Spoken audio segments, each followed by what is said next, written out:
Yo, what's up guys? So in this video, I'm going to teach you a really sneaky way to have your volunteer cut to any card that you want them to. This is a principle that I engineered, and I was never quite happy with how I was doing it, but recently, my friend Stephen Palmer sent me a video of him doing this really clever card control that fits so nicely into this thing that is just like meant to be.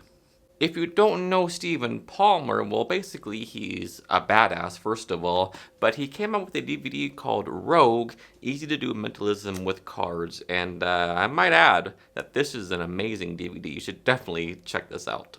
With his permission, I'm teaching you that card control that he showed me, and you're really going to like it.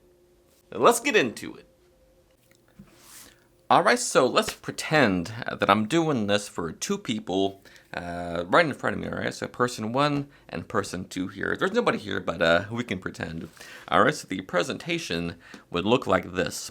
Alright, so have you guys ever seen like a magician or a card shark take any shuffled deck and just cut to any card that they need, anytime, anywhere? Well, it just takes practice. Let's go for the ace of spades. If I cut maybe right here, I should get the ace of spades. I know, it's crazy.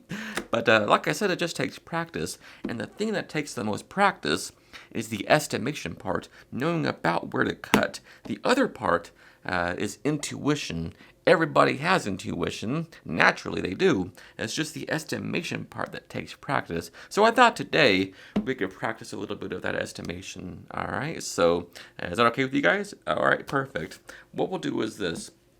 I want you to estimate about half the deck and just cut them off just like this and put them right in front of you. So they do that, they cut about half, and that's pretty good. A little bit more than half, but we're just practicing, so everything is all right. But that's pretty close, and you can shuffle if you want to, and maybe they do. All right, so now I want you to look at the card that was cut to. They do that. They just look at the card and remember it. All right, they put it back there and put it on top. Now I want you to estimate about half of these and put them there. All right, so let's see if you can do that. That honestly looks almost perfect. All right, so now bury your card, put the rest on top, and complete the cut. Perfect. So now your card that you're looking at is in the middle, right? All right, perfect. Now let's try a little bit more of estimation. You were a little off. Let's see if you can do it again. So cut about half of these and just lift them straight up. That's perfect. Now take your cards. A little bit more than half again, but hey, that's all right. It's just practice. Take your cards and put them right there and put the rest on top. So if you think about it, your card goes into the middle of the middle, and it would take a real intuition and estimation to find that card. All right, so here we go. We can try it if you want to. All right, so here we'll try to find the card. You and me, let's go. Estimate about a third of the cards here and cut them to there. So they do that. That's a little bit more than a third. You seem to cut quite heavy, so I don't know if this is going to work, but we'll try it again. Cut about half of these over to there, so they do that. Honestly, has any of these cut cards been your card? No. All right, so we'll try the estimation. Oh, I'm sorry, the intuition with you, because I know the estimation is a little bit off, so maybe you're better at intuition. All right, so intuitively pick up one of the piles. So maybe they pick up this one, and I want you to intuitively put it on top of any other pile. All right, so maybe they go for this one here. Now pick up all the cards, the combined ones, and put them on top of that. So even though you didn't see your card, that's all right, because we were working based on intuition. And when you do that, it's best to practice blind, because you didn't just cut to face up cards, you cut to face down cards. Even though you didn't know it, maybe you cut to a card that we want or that we need. For the first time, what was your card? The King of Diamonds? Let's see if you nailed the intuition. I think you did. Alright, my friends, so this uses a breather crimp. So I'm sure you know what that is. If you don't, I will briefly explain this right now. So a breather crimp, what you do is you bend the card up. So you hold the card face down and you bend it up along an X like this. So imagine an X shape on the card, and that's where you bend the card up. You just go like this, take your two fingers like this, and put your thumbs in the middle of those like this. So you're doing this sort of claw shape like this, just like this. And you want to just bend that card up by running your thumbs in between your fingers and bending the card up like this. Do that on both sides, so you're making an X in the card. This is actually a reverse breather crimp. All right, so you put that on the bottom, and if you want to do that little thing I did in the beginning, cut into the ace, simply put your breather on the bottom, put the ace below that, and put any cover card, not an ace, not an ace, and put it on the bottom. All right, so let's just put those in the middle there. So the starting position would be random card, ace of spades, and then the breather crimp. Alright, so the reason why I like to have a cover card or any random card is so they won't obviously see that ace when I'm just holding the deck or doing a spread, right? So now you start talking about, you have two people, right? So you need two people for this, or at least it works best with two people. So you just do an overhand shuffle as you talk about. Have you guys ever seen like a card shark or a gambler or a magician just cut to any card they need and you shuffle about half the deck into your hand, so you're still holding on to that bottom portion, so just they go on top, so that setup goes into the middle. All right, so you finish that and put the deck on the table. You finish saying that and put the deck on the table. Now you say, have you ever seen one of those magicians or a card shark just take any shuffled deck and just cut to any card they need anywhere, anytime? And I think today we'll go for the ace of spades and just cut to the breather crimp. All you gotta do is, that's what the breather crimp is used for, is just cutting to it. You'll cut to it every single time. All right, that's the beauty of a breather crimp. All right, so now you just cut them over to here, and you just cut to the ace of spades. It works every time. All right, so now that breather is on the bottom, which is where you need it conveniently.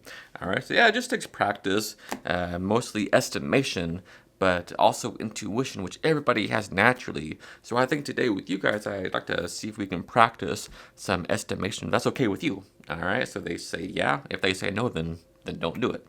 All right, so now you put the deck right here in the center, and you have this person over here.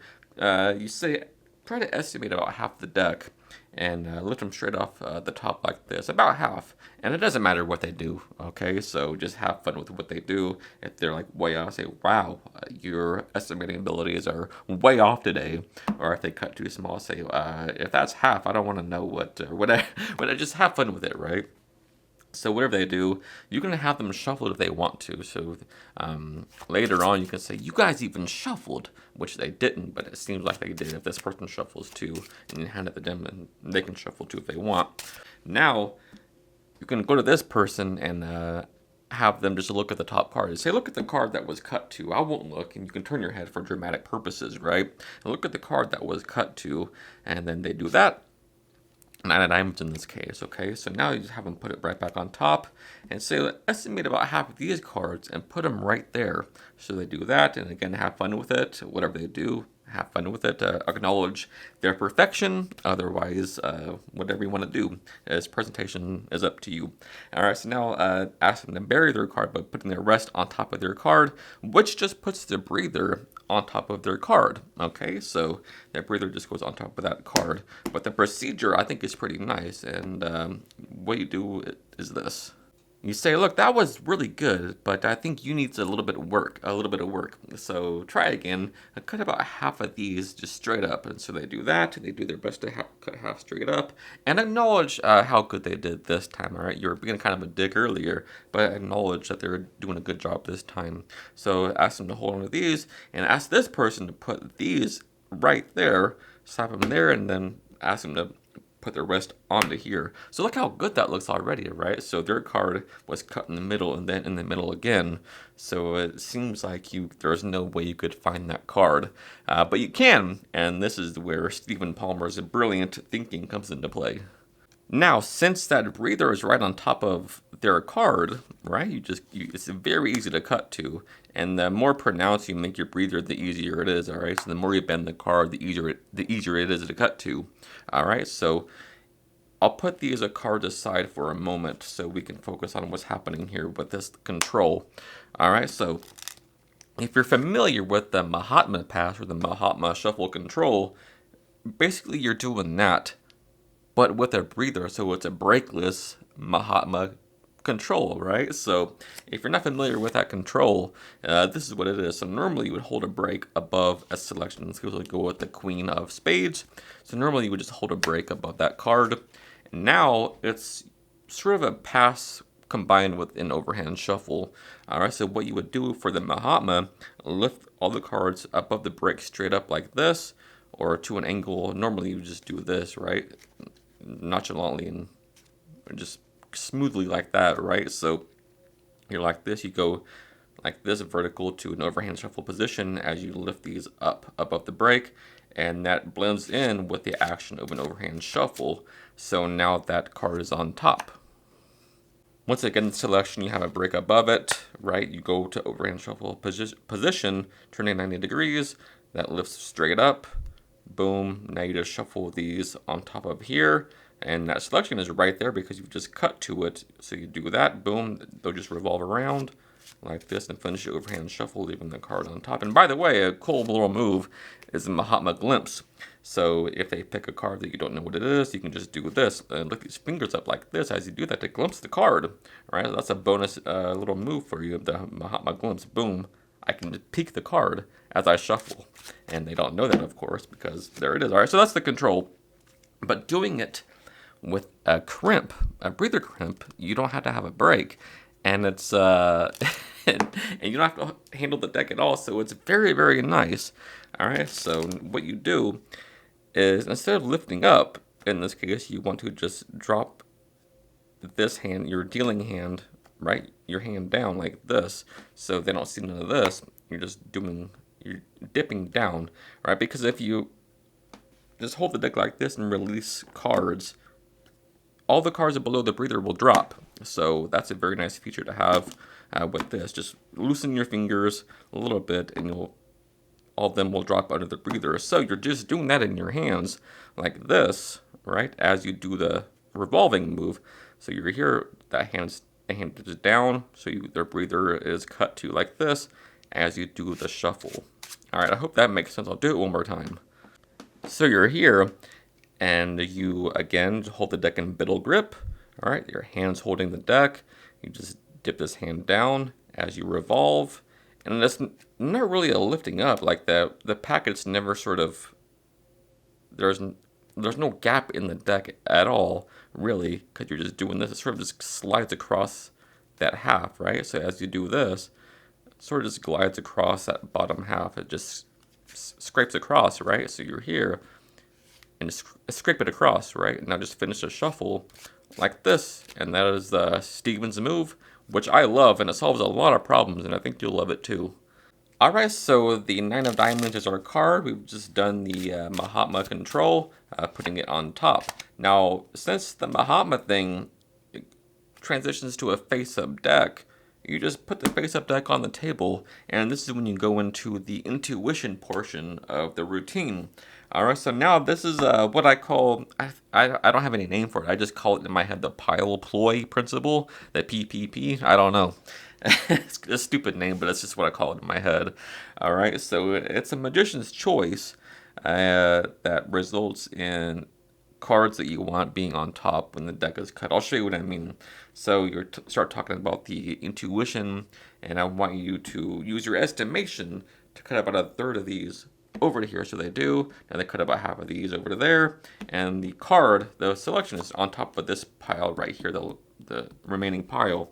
All right. So now you go to this person, and honestly, were any of these cards that were cut to your card? They say no. Now you're going to invite this person to use intuition to put piles where they want to. But it doesn't make a difference what they do because this is always going to be the top portion. I'll show you what I mean. So I'll go through each scenario, whichever they choose. So if they choose the pile that has the selection, you ask them to hold it in their hand like this. So if they pick this one, they ask them to pick it up and put it in their hand. Now you ask them to pick up any other pile. It doesn't matter because it's already on top, right? Ask them to pick up any other pile like this, and then the last one goes on top.